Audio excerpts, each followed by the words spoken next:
Want to know how to fit one of these sublinings? I'm Site Skills with Scott. Watch this video, I'm going to show you how. Why are we even fitting one of these in the first place? Well, there's two reasons mainly. First one being it forms your structural opening of your doorway. So you've got two legs and a head, much like with stud work. And then when the second fixer comes along, they can then put their frame into this.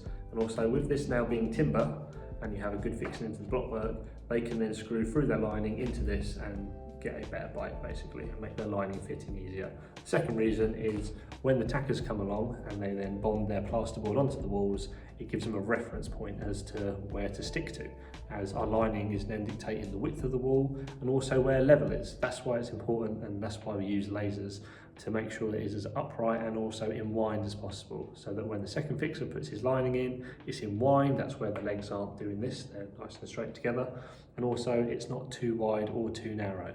And you can imagine if these weren't fitted and the lining then got, or the normal door lining then got fitted, you could have all manner of problems with the wall being too wide, too narrow, out of wind, and I would not want to be the second fixer following that work.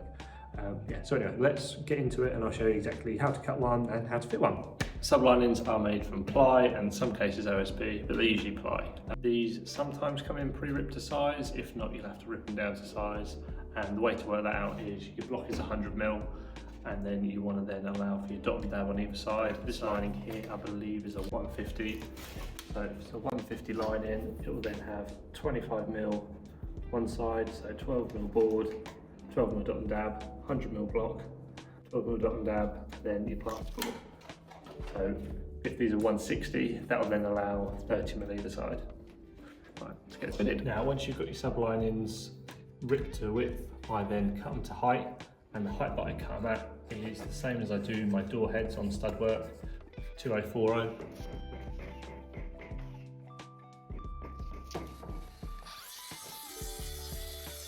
Once I know how wide they are, so these are 150s, I'll then put a 25mm scribe all the way down one side on both of them. So for our opening size, before we fit the sublining, we'll make sure that the block work is the right size, because there's no point putting it in if it's too small, the door is never going to fit. So the opening we need in here between the two sublinings is about 910, 905. So this opening is 940, so by the time we take off the sublining, we're going to be looking at about 910, 905. That's what we want. Make sure any excess muck is scraped off from the base of the blockwork and also the floor where the lining is going to sit. This ensures your lining sits tight to the floor and there won't be any bows in your lining. Okay, the next part, we're going to be using our laser. We're going to be lining the laser up with the lintel to give us our reference point going all the way around. So we'll set the laser up. So we're going to be aiming that to strike just on the edge of the lintel. So, and if you find that the block work is out of wind or twisted, you're going to have to split the difference a little bit. Like that. There we go, laser's in place.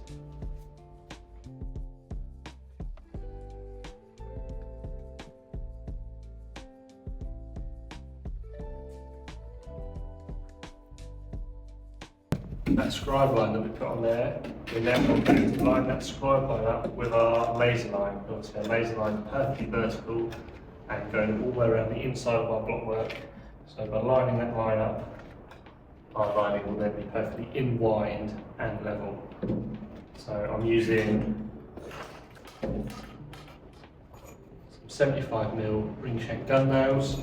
I'm going to be doing 2 nails every other block.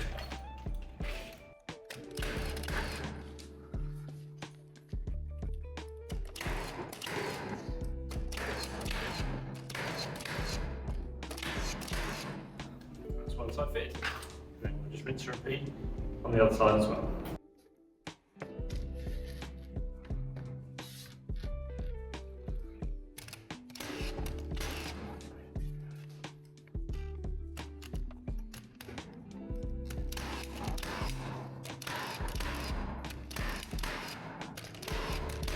That's the second leg fitted. What we're going to do is we're going to put something in to fill this void in above the head.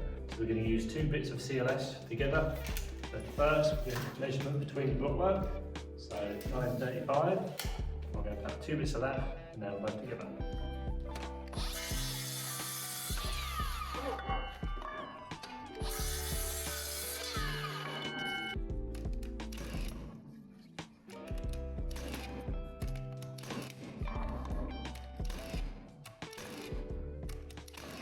This is your head nailed together. Put that in like that. Now the reason why 2 bits of CLS work so well is because when you centre it up, you have exactly 12mm on either side. So this equates for the dot and dab onto the block, so then the plasterboard can then finish perfectly. The only thing you've got to be careful of is if this is a 160mm lining, which this is a 150, you might have to use slightly larger timber because this will then be 15mm either side. So then what we do with our 75mm ring shanks, just shoot through into the block.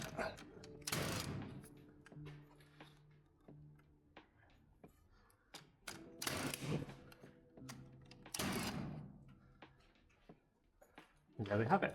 That is our sublining fitted. And just to double check the size we've got in between.